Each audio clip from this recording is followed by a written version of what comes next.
အားလုံးပဲမင်္ဂလာပါဗျဒီနေ့တော့လက်လက်ဆက်ဆက်ပြည်ကားလေးတွေကိုကိုင်းခင်းရှင်သီးနဲ့ရခိုင်စတိုင်းရှင်ငံဆက်တုတ်စားပါမယ်အရင်ဆုံးပြည်ကားရဲ့ထဲမှာပါတဲ့ plastic ရှောင်းလေးကိုထုတ်ယူပြီးတော့ဖယ်ရှားလိုက်ပါမယ်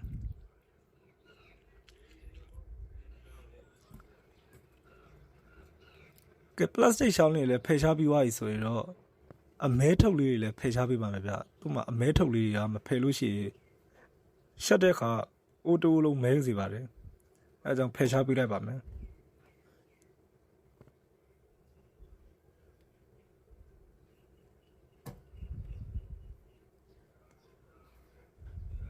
အမဲထုတ်လေးလည်းဖယ်ရှားပြီးသွားရင်တော့ရေလေးနဲ့တေချာဆေးကြောပေးပါမယ်ဗျပို့ပြီးတော့တန့်ရှင်းသွားအောင်စားနှင်းငင်နဲ့ပုတ်ပြီးတော့ထပ်မံဆေးကြောပေးပါမယ်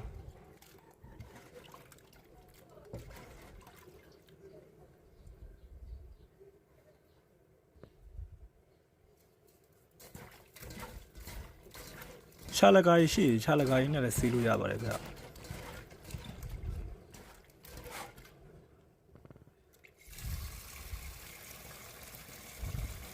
ကဲစားလေးနဲ့ပုတ်စီလို့တန့်သွားပါပြီအခုတော့ပြည်ကြီးငါးလေးတွေကိုပြုတ်ဖို့အတွက်ဒေဟိုထဲထည့်ပါမယ်အယောင်လေးတွေပို့ပြီးလှပစေဖို့စနင်းငယ်လေးစနင်းစားနဲ့ဟင်းခမော့နင်းငယ်ထည့်ပေးပါမယ်ပြီးတော့အဖုံးအုပ်ပြီးတော့ပြုတ်ထားပါမယ်ဗျပြည်ကြီးငါးပြုတ်တဲ့အခါရေမထည့်ရပါဘူးနော်သူ့လိုထွက်လာတာကြောင့်ဒီလုံးဝထည့်စရာမလိုပါဘူးပြုတ်ထားလိုက်ပါမယ်ပြည်ကြီးငါပြုတ်ထားတော့မှကိုင်းခင်းရရှင်သီးလေးတွေကိုအညာရွှေပြီးရေတိချဆေးကြောပေးပါမယ်အခုတော့ကိုင်းခင်းရရှင်သီးလေးတွေကိုနှစ်ရှမ်းရှမ်းပြီးအလဲအူတိုင်းလေးတွေကိုဖယ်ထုတ်ကပါးပါးလေးညှက်ထားပါမယ်ဗျ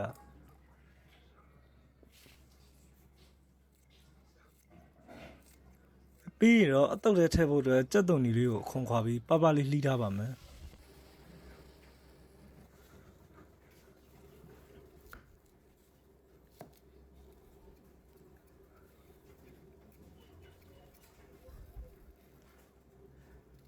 ကျက်သွန်နီလေးတွေပြီးငရုတ်သီးလှော်ပါမယ်ငရုတ်သီးစိမ်းကိုပြုတ်ပါမယ်ငရုတ်သီးစိမ်းကိုရေလေးနည်းနည်းထည့်ပြီးတော့ပြုတ်ပါမယ်ဗျရေလေးခမ်းသွားတဲ့အထိပါပြီးနည်းနည်းလှော်ထားပါမယ်ရေလေးခမ်းသွားရပါပြီဗျ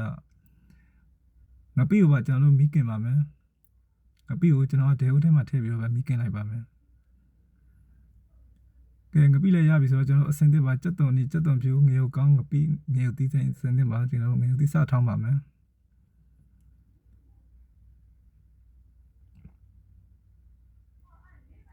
အခုဆိုရင်ပြုတ်ထားတဲ့ပြည်ကြီးငါလေးလည်းကြက်လာပြီဆိုတော့ဆက်ယူပြီးကက်ချင်းနဲ့အကွင်းလေးတွေဖြစ်အောင်ညှက်ထားပေးပါမယ်ညှက်ပြီးတော့တုပ်ဖို့စတင်ပြင်ဆင်ပါမယ်ဗျတုပ်မဲ့စလုံးထဲကိုပြည်ကြီးငါလေးတွေထည့်ပြီးပါးပါးလေးညှက်ထားတဲ့ကိုင်းခင်းရှင်သီးလေးတွေထည့်ပေးပါမယ်ပြီးအစင်းသင်းလှုပ်ထားတဲ့ကြက်သွန်နီလေးထည့်စားဟင်းခမုံလို့အရသာလိုက်ထည့်ပေးပါမယ်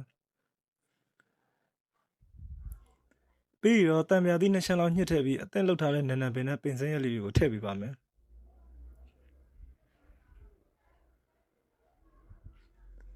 နောက်ဆုံးမှာတော့ထောင်းထားတဲ့ငရုတ်သီးထောင်းကိုထည့်ပြီးအတာယာလေးနယ်ပေးပါမယ်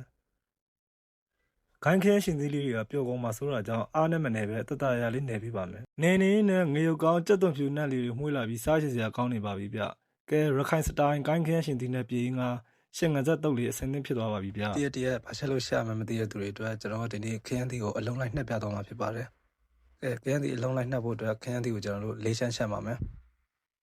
အရင်ဆုံးဒေဝထဲကိုစားလေးနဲ့ရေလေးနဲ့ထည့်ထားပါမယ်ခရမ်းသီးလေးရှမ်းရှမ်းလုပ်ပြီးရင်ကျွန်တော်တို့အဲစားထည့်ထားတဲ့ဒေဝထဲကိုထည့်ပါမယ်ခရမ်းသီးကိုလေးရှမ်းရှမ်းပြီးသွားရင်ကျွန်တော်တို့တေချာလေးဖြဲကြည့်ပါမယ်ဗျအထဲမှာပိုးလေးတွေပါတတ်လို့ပါ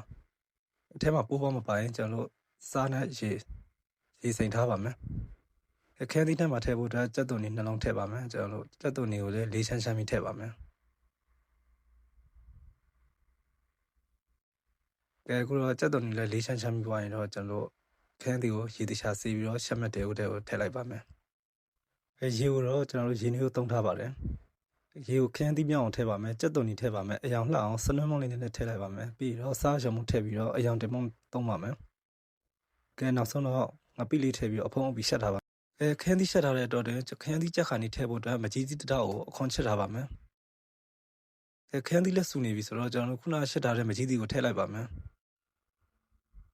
ခရမ်းသီးကြက်မှာမကြီးသီးကိုထည့်ရပါတယ်မဟုတ်လို့ရှိရင်ခရမ်းသီးမကြက်ဖြစ်တတ်လို့ပါ အကြီးကြီးနူးပြီဆိုတော့ကျွန်တော်တို့ဆယ်ပြီးတော့အရှင်ဖောက်ပြီးတော့အရေကိုထည့်ပေးလိုက်ပါမယ်အဖက်ကိုတော့ကျွန်တော်တို့မထည့်တော့ပါဘူးစားတဲ့အခါအဆင်မပြေလို့ပါခဲအန်တီနှစ်လေးရတော့ပါမယ်စီလုံးဝမပါတာကြောင့်ကယ်လိုရီတက်မှမစွန့်ရပါဘူးဒါကြောင့် weight ထိန်းနေတဲ့လူတွေအတွက်အဆင်ပြေစေပါတယ်ခုချက်နည်းကိုကြိုက်တယ်ဆိုလို့ရှိရင်တော့ကိုယ်တိုင်ပဲအိမ်မှာရှက်စားကြည့်နော်အားလုံးကျေးဇူးတင်ပါတယ်ဒီနေ့တော့မြင့်ရခိုင်ခေါ်ဝတ်တုတ်ဟင်းလေးကိုစီမထက်ပဲငရုတ်သီးအချောင်းနဲ့ရိုးရှင်းချက်ပြပေးသွားမှာဖြစ်ပါတယ်ဒီမှာတော့ဈေးကနေဝယ်လာတဲ့လက်လက်ဆက်ဆက်မြင့်လေးတွေကိုအဆင်သင့်ပြင်ဆင်ထားပါတယ်အခုတော့မြင့်လေးတွေကိုအပားလေးတွေလှီးပေးသွားပါမယ်လှီးပြီးသွားရတယ်ဒေဝထဲမှာရေထည့်ပြီးစားအနှဲငယ်ထည့်ကတခါတည်းရေစိမ်ထားပေးပါမယ်ဗျဒီလိုရေစိမ်ပြီးတာကဝါရဲ့အစိတ်တောက်တွေပြည်သွားအောင်ဖြစ်ပါတယ်အခုတော့မြင့်လေးတွေကိုရေဆေးတန့်စင်ပြီးစတင်ပြုတ်ပြီးသွားပါမယ်ဒေဝထဲမှာမြင့်လေးတွေထည့်ပြီးစားအနှဲငယ်ထည့်ကတရေပြုတ်ပြီးသွားပါမယ်ဒီလိုပြုတ်ပြီးရတာဝါရဲ့အစိတ်တောက်တွေနဲ့အခါတက်တွေပြည်သွားအောင်ဖြစ်တယ်လို့ရှက်တဲ့အခါပို့ပြီးနူးလဲစေပါတယ်မြင့်လေးတွေပြုတ်ထားတဲ့အချိန်မှာတော့ဟင်းရှက်ဖို့အတွက်ငရုတ်သီးအချောက်လေးတွေကိုညက်နေအောင်ထောင်းပေးထားပါမယ်အခုတော့ငရုတ်သီးအချောက်လေးတွေညက်အောင်ထောင်းပြီးသွားပါပြီတစ်ဖက်မှာလည်းပြုတ်ထားတဲ့မြင့်လေးတွေဆူလာပြီဖြစ်လို့ဆယ်ယူပြီးရေးလေးနဲ့ပြန်စီးပေးလိုက်ပါမယ်အခုနာထောင်းထားတဲ့ငရုတ်သီးအချောက်လေးတွေကိုလည်းထည့်ပေးလိုက်ပါမယ်အယောင်လေးပို့ပြီးလှပစေဖို့စနွင်းအနှဲငယ်ထည့်ပေးပါမယ်ပြီးတော့ငပိထည့်ပါမယ်မြင့်ဟင်းကငပိအရသာလေးပို့ပြီးပေါ်မှာစားလို့ကောင်းတာကြောင့်ဒီနေ့တော့ငပိကိုနည်းနည်းများများလေးထည့်ပြီးရှက်သွားပါမယ်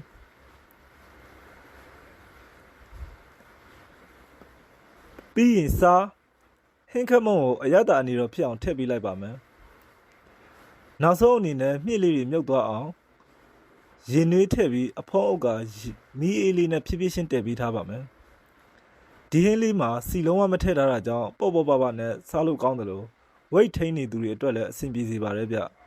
နောက်ပြီးမိုးရာသီမှာရရှိတတ်တဲ့ရာသီစားလေးဖြစ်တာကြောင့်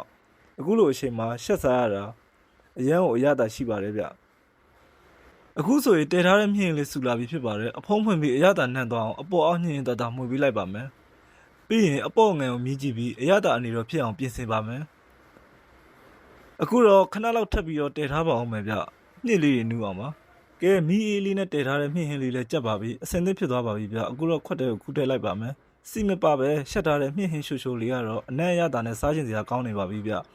ရိုးရိုးရှင်းရှင်းရှက်ထားပေမဲ့ထမင်းမိန်စီမဲ့အိမ်ချက်ဟင်းလေးတစ်ခွက်ဖြစ်ပါတယ်ဗျဒီနေ့ရဲ့ဗီဒီယိုလေးကိုအဆုံးထိကြည့်ရှုပေးကြတဲ့အားလုံးကိုကျေးဇူးအများကြီးတင်ပါတယ်ဗျသဘောကျတယ်ဆိုရင် like and follow လုပ်ပြီးအားပေးခဲ့ပါဦး